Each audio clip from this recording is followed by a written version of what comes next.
인생을 살면서 누구에게나 확신이라는 것은 참 중요합니다.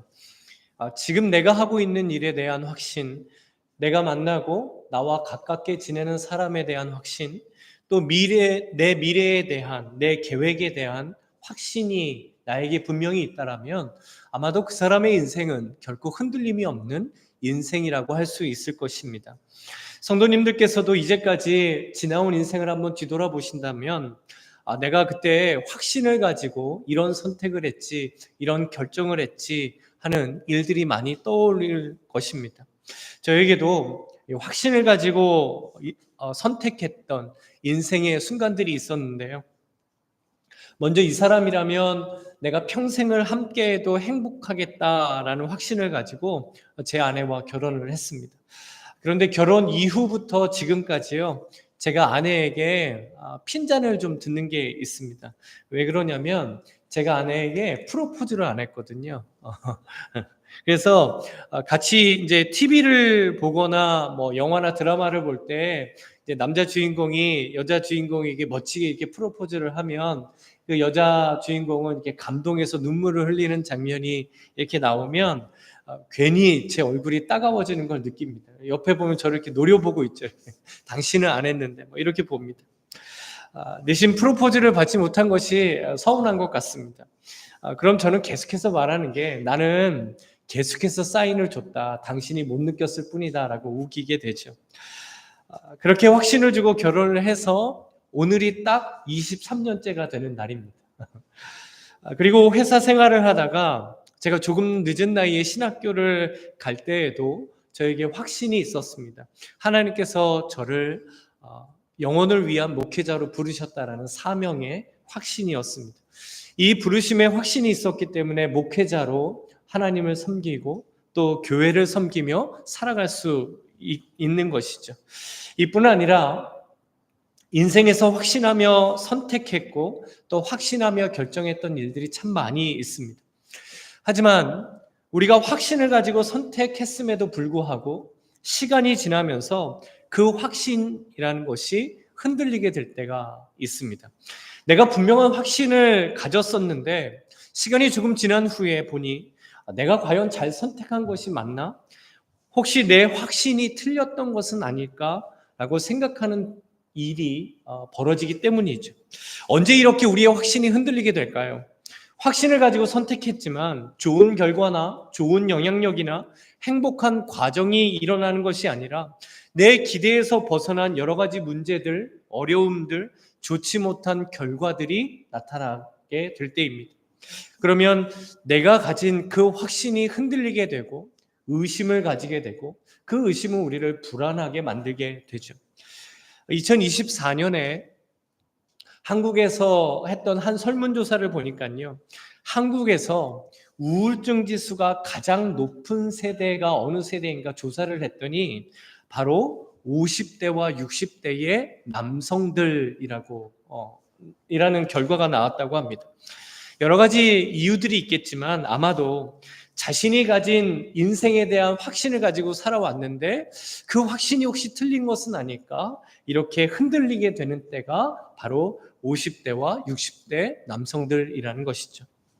자신이 하는 일에 대한 확신이 흔들리거나 내 건강에 대한 확신이 흔들리고 내가 만나는 사람에 대한 확신, 또 미래에 대한 확신이 흔들리게 되면서 인생 전체가 흔들리는 위기를 겪게 된다고 합니다. 그리스도인은 믿음을 가지고 확신 속에서 사는 사람들입니다. 하지만 신앙생활 중에도 확신을 가졌지만 그 확신이 잘못된 것처럼 느껴지거나 아니면 그 확신 때문에 더 혼동스러워지는 우리의 신앙의 확신이 흔들릴 때가 있습니다. 이 신앙의 확신이 흔들리고 있는 사람들이 바로 본문에 나오고 있는 이스라엘 백성들입니다. 이스라엘 백성들은요, 이집트에서 하나님께서 초자연적으로 행하시는 10가지의 재앙을 직접 목격했습니다. 그리고 살아계신 하나님에 대한 확신을 가지고 이집트에서 탈출을 하게 되죠. 그렇다면 그들은 어떤 확신의 결과를 가지고 이집트를 나오게 되었을까요? 가장 빠른 길, 가장 안전한 길로 하나님께서 인도하시고 사막을 지나가지만 모든 기후와 환경까지 하나님께서 주관해 주시고 외부의 적들은 우리 근처에도 오지 못하도록 막아주셔서 우리가 순식간에 하나님께서 약속하신 가나안 땅으로 들어갈 것이다 라는 기대를 했을 겁니다. 그러나 광야 생활은 그들이 가졌던 이 확신을 흔들리게 만들었죠. 그 여정 중에서도 이스라엘 백성들의 확신이 가장 흔들렸던 시기가 바로 오늘 본문인 민수기 17장입니다. 오늘 본문의 사건은 민수기 13장부터 연결되어져 있습니다. 그러니까 오늘 본문인 민수기 17장에서 일어난 일이 독립적으로 갑자기 일어난 사건이 아니라 13장부터 벌어진 사건들의 결과라는 것이죠. 13장부터 16장까지를 보면 세 가지의 큰 사건이 등장을 합니다. 첫 번째 사건은 가데스 바네아라는 곳에서 가나안 땅으로 12정탐꾼을 보내는 사건입니다. 이제 하나님께서 약속하신 가나안 땅이 바로 눈앞에 있었습니다. 그 어떤 때보다 이스라엘 백성들이 큰 기대감에 부풀어 있었겠죠. 이 힘든 광야 생활도 이제 금방 끝이 날 것 같고 적과 꿀이 흐르는 그 가나안 땅으로 이제 들어갈 것이다. 이 희망으로 가득 차 있었을 겁니다. 하지만 그 가나안 땅을 정탐하고 돌아온 12정탐꾼의 보고는 그런 기대와 희망을 순식간에 무너뜨리게 되죠. 갈렙과 여호수아 두 사람만이 우리가 그 땅을 점령할 수 있다. 하나님께서 그 땅을 우리에게 주셨다라고 말할 뿐이지 나머지 10명은 우리가 절대 저 사람들 이길 수 없다. 만약 전쟁하면 우리는 다 죽고 말 것이다 라고 보고를 합니다. 하나님께서 이루어 주실 것이다 라고 기대하고 하나님께서 인도하신다라고 확신을 가지고 나왔는데 정작 그 땅 앞에서 이런 절망적인 소식을 듣게 된 것이죠. 그때 그들에게 어떤 마음이 들었을까요? 아니, 하나님께서 나오라고 해서 나왔는데 하나님께서 인도하신다라고 해서 따라왔는데 그래서 광야 생활 참고 견뎠는데 막상 가나안 땅에 우리가 들어갈 수가 없구나. 그 가나안 족속을 우리가 이길 수가 없구나. 우리가 그들의 손에 여기서 죽고 말겠구나. 이 절망적이고 회의적인 생각이 들 수밖에 없었죠. 결국 그동안 꾹꾹 눌러져 있던 압력이 한 번에 폭발하듯이 이스라엘 백성들이 지도자였던 모세와 아론을 향해서 그리고 하나님을 향해서 그동안 쌓아놨던 원망과 불평을 폭발적으로 쏟아내게 됩니다. 왜냐하면 그들에게 있었던 확신이 흔들리며 무너졌기 때문이죠. 신앙의 확신이 흔들릴 때 우리에게 나타나는 현상 중에 하나가 불평과 원망과 부정적인 시선이 급증한다는 것입니다. 그리고 두 번째 사건은 애굽으로 이스라엘 백성들이 돌아가려고 하는 시도를 한 사건입니다. 민수기 14장 2절과 3절에 보면 이 정탐꾼의 보고를 들은 이스라엘 백성들이 이렇게 반응을 합니다. 이스라엘 자손이 다 모세와 아론을 원망하여 온 회중이 그들에게 이르되 우리가 애굽 땅에서 죽었거나 이 광야에서 죽었으면 좋았을 것을 어찌하여 여호와가 우리를 그 땅으로 인도하여 칼에 쓰러지게 하려 하는가? 우리 처자가 사로잡히리니 애굽으로 돌아가는 것이 낫지 아니하랴. 가나안 땅에 들어갈 수 없다라는 불안감과 의심이 생기자 이스라엘 백성들은 자신들이 하나님이 세운 모세와 아론이 아니라 자신들이 직접 세운 지도자를 세워서 애굽으로 돌아가고자 했던 것이죠. 자신들이 종살이를 하며 고통 가운데 부르짖었던 그 애굽으로 돌아가려고 하는 것입니다. 참 이상하죠. 그 고통의 현장, 그 울분이 있던 현장으로 이들은 왜 돌아가려고 했던 것일까요? 왜 이런 반응이 나타난 것이겠습니까? 하나님의 약속에 대한 확신이 그들에게 흔들렸기 때문입니다. 심지어 자신들 앞을 가로막는 모세와 아론, 여호수아를 돌을 들어 쳐 죽이려고 하기까지 하죠. 하지만 그 순간에 하나님의 영광이 나타나시며 그들이 애굽으로 돌아가는 것을 막으시게 됩니다. 우리 안에 신앙의 확신이 흔들리게 될 때 나타나는 또 하나의 증상은 우리가 영적인 분별력을 잃어버리게 된다는 겁니다. 그리고 세 번째 사건은요, 본문과 직접적으로 연결되어 있는 고라라는 사람이 반역을 일으킨 사건입니다. 이 고라를 중심으로 다단과 온이라는 사람이 계획을 세우고 이스라엘의 리더급이었던 족장들 250명이 함께 반역을 일으킵니다. 엄청난 반역의 세력이었죠. 겉으로 드러난 이유는 모세와 아론을 향해 있었지만 그들이 정말 반역하고 싶었던 대상은 바로 하나님이었습니다. 하나님께서 인도하고 계신다라는, 하나님이 우리를 붙들고 계신다라는 이 확신을 잃어버렸을 때 더 이상 하나님의 말씀에 순종하는 지도자를 인정할 수가 없었던 것이죠. 하지만 이 사건도 하나님의 영광이 나타나며 정리가 됩니다.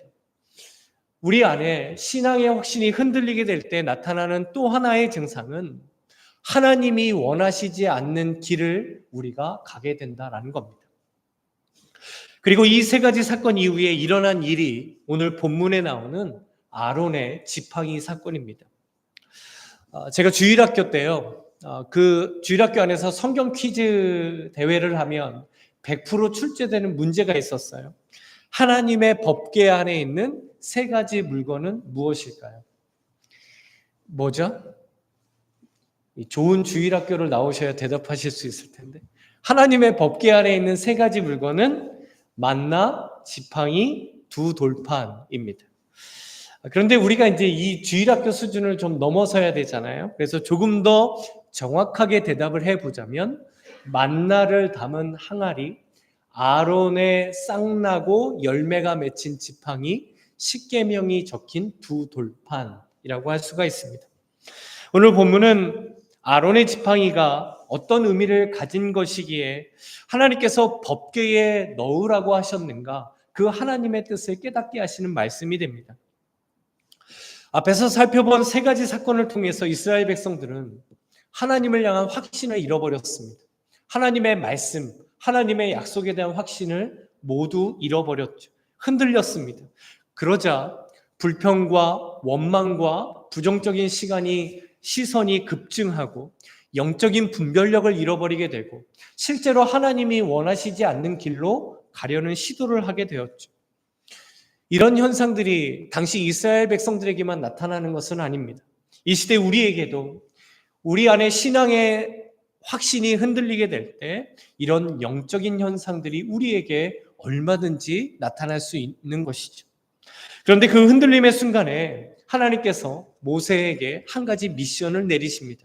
2절 말씀을 보시면, 너는 이스라엘 자손에게 말하여 그들 중에서 각 조상의 가문을 따라 지팡이 하나씩을 취하되 곧 그들의 조상의 가문대로 그 모든 지휘관에서 지팡이 12를 취하고 그 사람들의 이름을 각각 그 지팡이에 쓰되, 12지파에서 하나씩 지팡이를 취해서 그 지팡이에 이름을 쓰게 하십니다.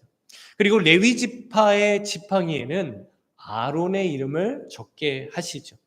그런 다음 그 12지팡이를 회막 안에 있는 증거계, 그러니까 하나님의 법궤 앞에 모두 모아놓으라라고 하십니다. 다음날 모세가 회막 안에 들어가 보니 어떤 일이 일어났을까요? 11지파의 지팡이에는 아무 일도 일어나지 않았는데 아론의 이름이 쓰여진 지팡이에 싹이 나고 꽃이 피고 살구 열매가 맺혀져 있었던 겁니다. 그렇다면 하나님께서는 이렇게 확신을 잃어버리고 흔들리고 있는 이스라엘 백성들에게 왜 이 지팡이의 기적을 보여주신 것이겠습니까? 하나님께서 무엇을 말씀하시고 보여주시고자 그 아론의 이름이 적힌 지팡이에 열매가 맺혀지게 하신 것일까요?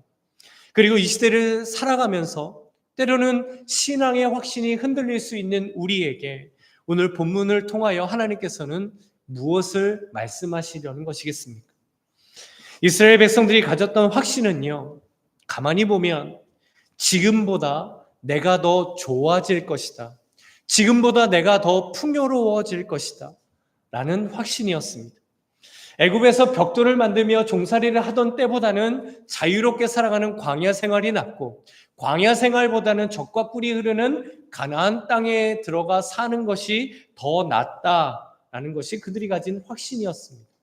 그런데 그들이 가졌던 이 확신은 결국 지금보다 훨씬 더 좋은 여건, 지금보다 훨씬 더 좋은 나의 삶의 질, 지금보다 내 삶이 더 풍족하게 될 것이다라는 확신이었습니다. 그런데 현실은 어떻게 되었을까요? 자신들이 희망했던 그 기대들이 보이지를 않았습니다. 그러자 하나님에 대한 확신이 흔들리며 하나님에 대한 확신이 무너지게 되었던 것이죠. 주 안에 사랑하는 성도 여러분, 우리들에게도 신앙생활 가운데 이스라엘 백성들과 같이 신앙의 확신이 흔들릴 때가 생기지는 않겠습니까? 내 삶의 여건이나 조건들을 바라보면서 내가 가지고 있던 그 기대들이 벗어나는 것들을 보면서 하나님에 대한 확신이 흔들리게 되는 것이죠. 그래서 하나님께서는 이스라엘 백성들에게 너희들이 진정으로 가져야 할 확신은 너희의 삶이 풍요롭게 되고 너희의 삶이 더 잘 살게 되고 너희의 삶이 뭔가 안정적이 되는 그런 확신이 아니다라는 것을 말씀해 주시기 위하여, 너희들이 진정으로 가져야 하는 확신이 무엇인가를 보여주시기 위하여 아론의 이름이 적힌 지팡이에 열매가 맺혀지게 하신 것입니다. 그렇다면 아론의 이름이 적힌 지팡이를 통해 말씀해 주시는 하나님을 향해 가져야 하는 우리의 확신이란 어떤 확신이겠습니까? 성도로서 광야와 같다라고 많이 비유되는 인생을 살아가면서 하나님에 대해 우리는 어떤 확신을 가지고 살아가야 하겠습니까? 성도가 가져야 하는 확신은 바로 하나님은 구원의 하나님이시다라는 확신입니다.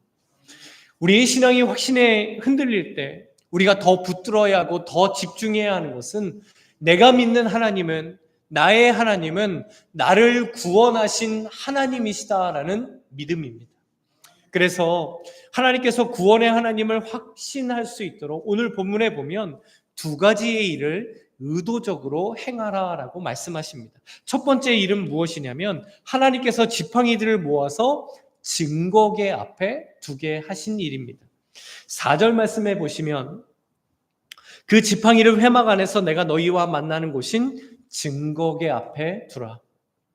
하나님께서 모세에게요 12지팡이를 다 모아서 회막 안에 있는 증거계 앞에 놓아두라고 하십니다. 그리고 그 증거계가 어떤 것인지 이렇게 말씀하시죠. 내가 너희와 만나는 곳인 증거궤라고 하십니다. 하나님께서 인간을 만나주시던 곳, 즉 하나님의 임재와 하나님의 언약을 상징하는 그 증거궤 앞에 지팡이를 두라고 하신 것이죠. 그렇다면 하나님께서는 왜 굳이 다른 곳이 아닌 하나님의 법궤, 그 증거궤 앞에 지팡이를 두라고 하신 것일까요? 오히려 이스라엘 백성들이 전체적으로 다 볼 수 있는 오픈된 장소에 그 12지팡이를 놓았다라면 더 생생하게 아론의 지팡이에 일어나는 기적을 이스라엘 백성들이 볼 수 있지 않았겠습니까? 하지만 하나님께서 그 지팡이들을 증거궤 앞에 두라고 하신 중요한 이유가 있습니다. 아론의 지팡이에 일어나는 모든 일은 하나님의 주권과 하나님의 능력이라는 것을 보여주신 것입니다. 하나님께서 임재하셔서 그 지팡이에 생명의 역사를 일으키신다는 것을 의도적으로 보여주신 것이죠. 그리고 두 번째 사건은 아론의 이름이 쓰여진 지팡이에만 싹이 나고 꽃이 피고 열매가 맺혀지게 한 일입니다. 하나님께서는 왜 굳이 아론의 지팡이에만 이런 생명의 역사가 일어나게 하신 것일까요? 12지파가 한 지팡이씩을 다 냈잖아요. 이것은 이스라엘 전체를 상징합니다. 만약 그 12지파가 낸 12지팡이에 모두 싹이 나고 꽃이 피고 각 지팡이마다 다른 열매들이 맺혀지게 되었다면 오히려 더 하나님의 능력과 하나님의 생명의 주관자 되심을 더 잘 드러날 수 있는 것 아니겠습니까? 그런데 하나님께서 레위 지파의 이 아론의 지팡이만을 택하셔서 이렇게 역사하신 이유가 있습니다. 이스라엘 백성 모두가 이스라엘은 하나님께서 택하신 거룩한 제사장의 나라라는 것을 깨닫게 하시고 너희들은 하나님의 나라이다. 너희들은 거룩한 제사장의 나라이다. 너희들은 하나님의 백성이다라는 것, 이 확신을 가지고 살아가도록 하시기 위해서였습니다. 그래서 5절에서 이렇게 말씀해 주시죠. 내가 택한 자의 지팡이에는 싹이 나리니 이것으로 이스라엘 자손이 너희에게 대하여 원망하는 말을 내 앞에서 그치게 하리라. 하나님께서요, 내가 택한 자의 지팡이라고 하시면서 이렇게 말씀하십니다. 너희들이, 이스라엘 백성들이 너희를 향한, 하나님을 향한 원망이 끊어지게 될 것이다. 그 원망이 언제 끊어지게 되냐면 그 지팡이에서 열매가 맺히는 것을 보면서 다시 한번 하나님은 생명의 주관자 되신 하나님이시구나, 그 하나님은 우리를 구원하신 하나님이시구나라는 확신을 회복하게 될 때 원망이 끊어질 것이다 라고 말씀해 주신 것이죠. 주님 안에 사랑하는 성도 여러분, 신앙생활 가운데 확신이 흔들릴 때가 왜 없겠습니까? 부끄럽지만 목사인 저 자신도요, 기대가 무너지거나 환경과 여건이 힘들어질 때 내가 하나님을 위해 정말 살아보고자 하는 삶인데 내 삶 가운데 있는 문제가 해결되지는 않고 오히려 더 어려워질 때, 이런 순간순간 확신이 흔들릴 때가 있습니다. 분명 우리에게는 하나님을 믿고 사는 신앙의 여정 가운데 이 믿음의 확신이 흔들릴 때가 누구에게나 찾아오는 것 같습니다. 그때 확신을 회복하는 유일한 방법이 있습니다.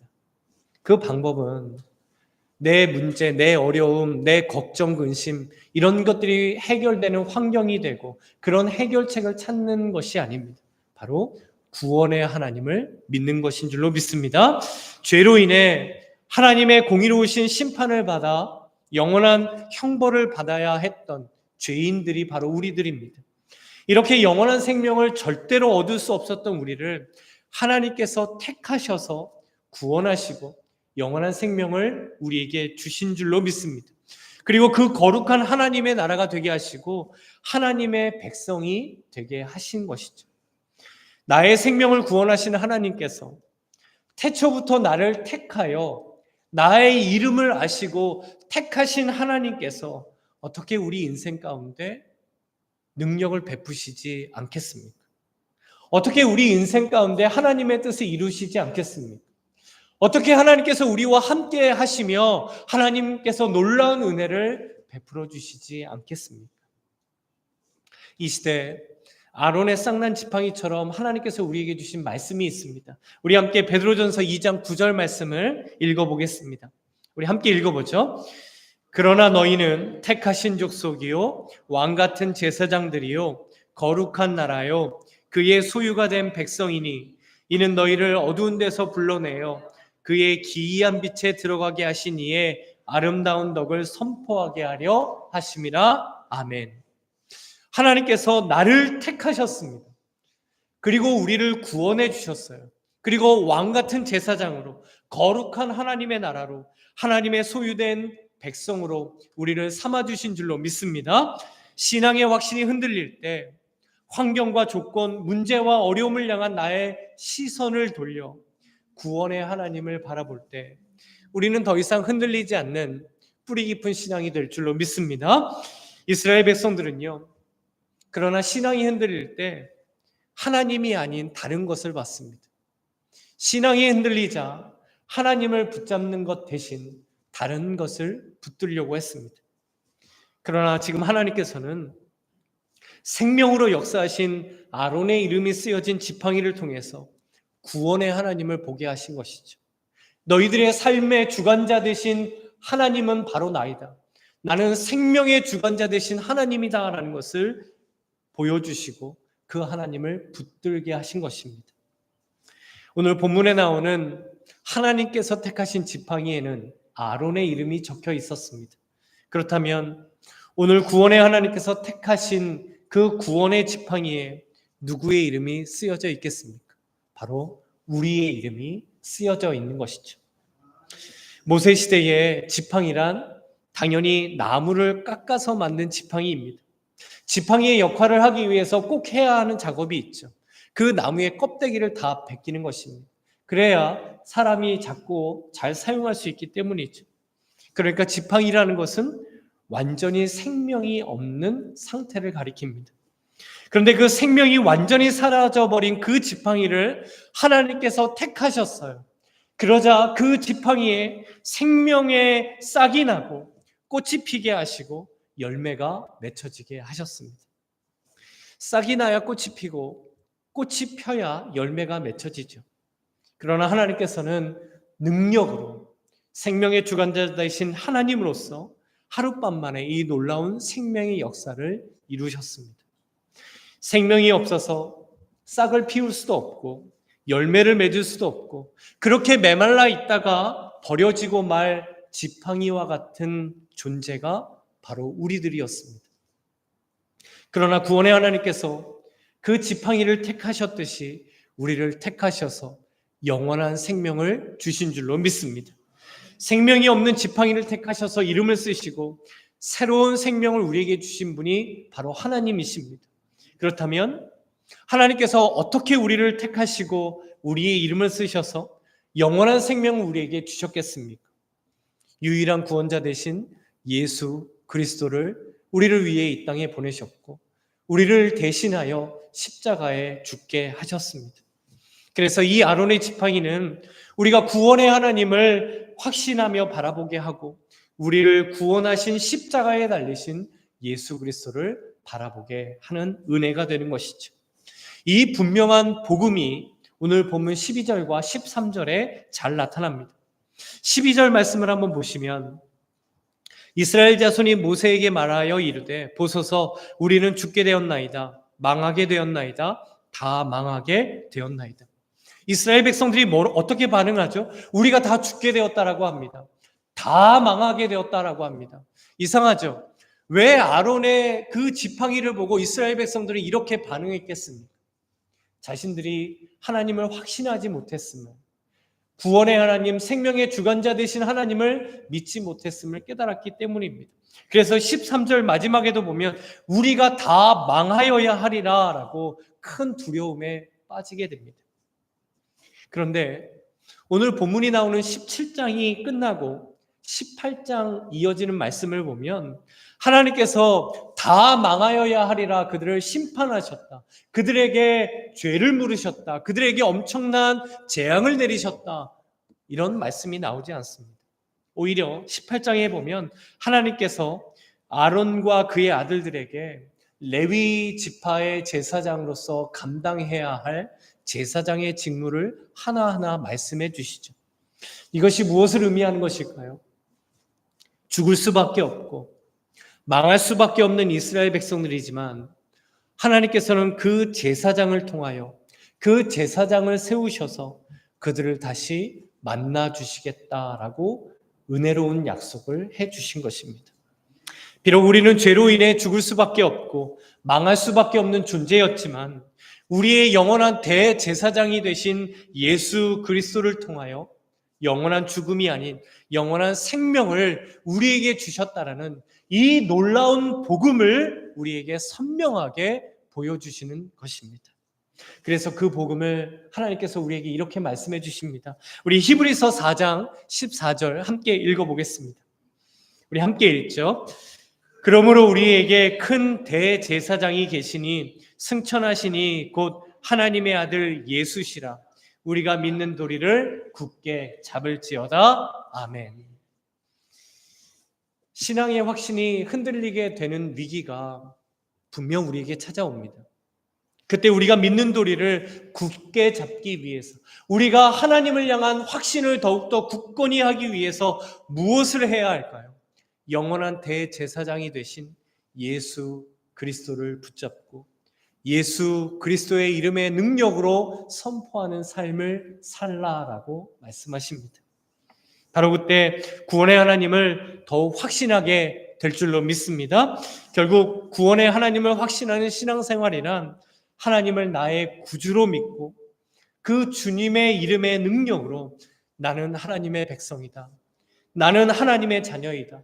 나는 하나님의 거룩한 나라이다 라는 것을 선포하며 살아가는 것입니다. 오늘 말씀이 좀 딱딱합니다. 그렇죠? 그러나 구약을 통하여 하나님께서 우리에게 주신 선명한 복음을 우리는 분명하게 발견하게 됩니다. 이 헬로 아메리카라는 기독교 방송에 소개된 한 아이의 스토리가 있습니다. 어느 날 이 존이라는 5살 꼬마 아이가요, 예배를 마치고 엄마와 함께 마트를 갔어요. 그런데 이 아이가 마켓에 갈 때마다 엄마에게 늘 엄마 나 초콜릿 쿠키 좀 사주면 안 돼요? 늘 졸라댔습니다. 그래서 그날도 엄마가 이 존에게 오늘 마트를 갈 건데 너 절대 초콜릿 쿠키 사달라고 졸라대면 안 된다 라고 하고 마켓에 들어갔습니다. 처음엔 잘 따라다녔죠. 그런데 위기가 찾아오죠. 쿠키가 진열된 섹션으로 딱 들어가니까 이 어린아이가 약속을 잊어버리고 엄마에게 졸라대기를 시작합니다. 엄마, 초콜릿 쿠키 하나만 사주시면 안 돼요?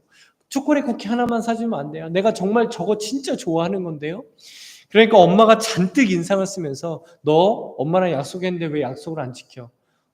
내가 묻지 말라고 했는데 절대 안 사줄 거야 라고 했습니다. 그러니까 존은 더 이상 졸라대면 혼날 것 같으니까 이제 입을 다물게 되죠.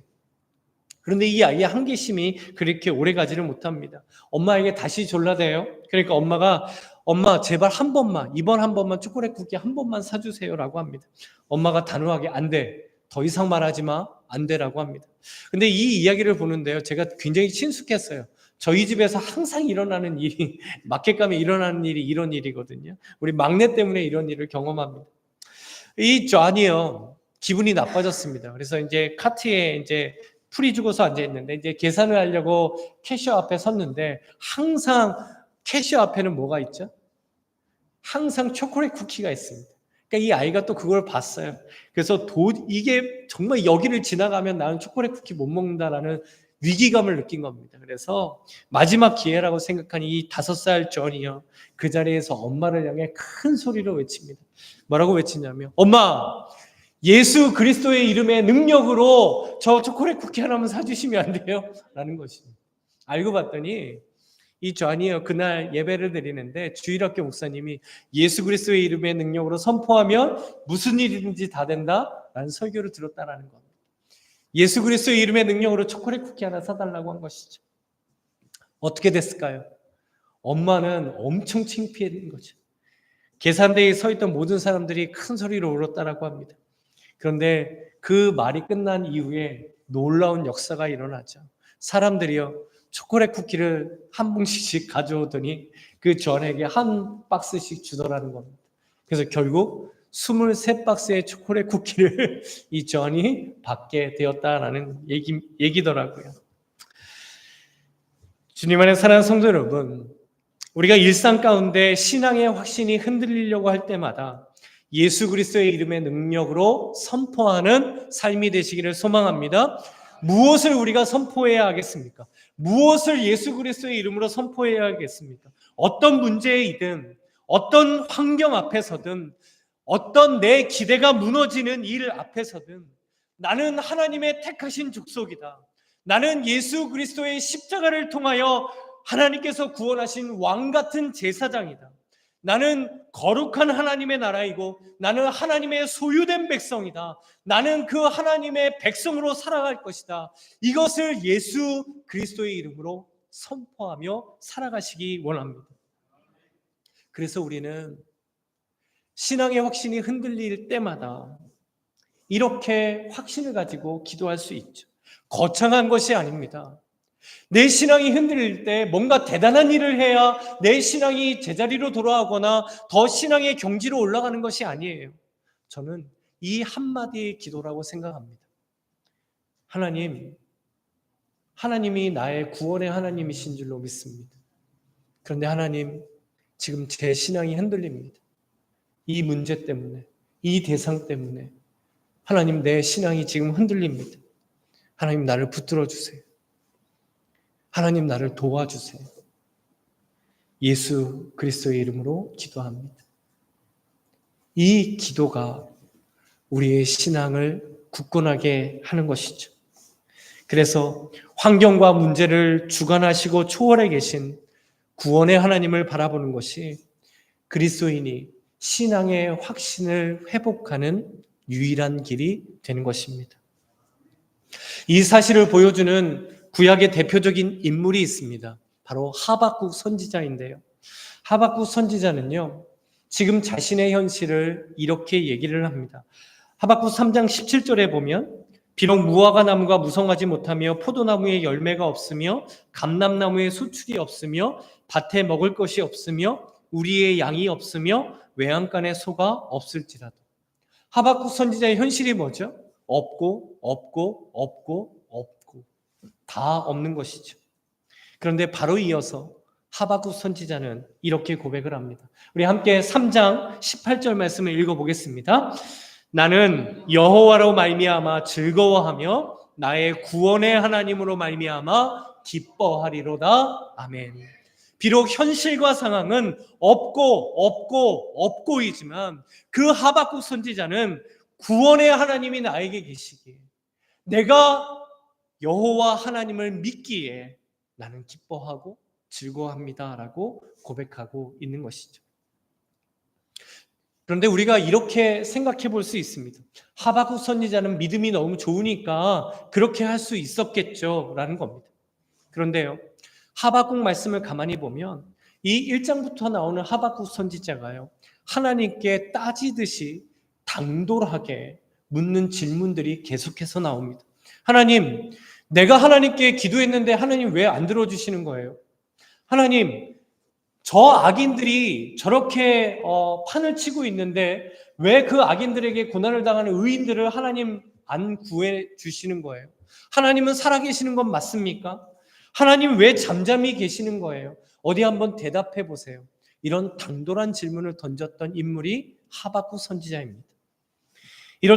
이랬던 하박국 선지자가 현실과 상황이 변하지 않았음에도 불구하고 하나님을 통해 기뻐할 수 있었던 이유는 나는 구원의 하나님을 확신하다라는 믿음이 있었기 때문입니다. 성도에게도 환경과 조건 때문에 좋은 일들이 생기면, 그리고 내 삶이 풍족하게 되면 누리는 기쁨과 즐거움이 있죠. 그러나 이 땅에서 성도가 진정으로 누리며 살게 하신 것은 구원의 하나님 때문에 누리는 기쁨이요, 하나님이 주시는 구원에 대한 감격과 감사이고, 나와 함께 하시는 하나님의 사랑 때문에 누리는 은혜와 기쁨인 줄로 믿습니다. 주님 안에 사는 성도 여러분, 혹시 지금 성도님들 안에, 성도님들의 삶 가운데 무엇이, 어떤 문제가 하나님을 향한 확신을 흔들리게 하고 있겠습니까? 혹시 우리 가정 안에 하나님을 확신하지 못하도록 하는 원인과 문제가 있다면 그것은 무엇일까요? 일터 가운데 하나님을 향한 확신이 무너지게 만드는 원인이 있다면 그것은 무엇이겠습니까? 환경과 문제는 복잡할지 모르겠지만 믿음은 그 순간에 우리를 더욱더 분명한 길로 인도합니다. 구원의 하나님을 믿음으로 바라보고 구원의 하나님의 능력을 확신하며 사는 것입니다. 환경과 현상을 보고 의심하지 말고 우리와 함께 하시는 구원의 하나님을 믿음의 눈으로 바라보며 그 구원의 하나님의 능력을 확신하며 사는 저와 성도님들 되시기를 주님의 이름으로 간절히 소망합니다. 우리 인생에 수많은 인생의 장애물들이 있습니다. 신앙생활을 방해하는 것이 있습니다. 유혹하고 우리를 하나님과 멀어지게 하는 많은 것들이 존재하는 것도 사실입니다. 그래서 우리의 신앙이 흔들리는 것도 사실입니다. 그러나 그 신앙의 확신이 흔들릴 때마다 우리 구원의 하나님을 확신하며 하나님의 구원의 능력과 주권을 예수 그리스도의 이름의 능력으로 선포하며 나아가는 저와 성도님들 되시기를, 그 가정과 일터 되시고 우리 주성길 교회 되시기를 이 시간 주님의 이름으로 간절히 축원합니다. 아멘.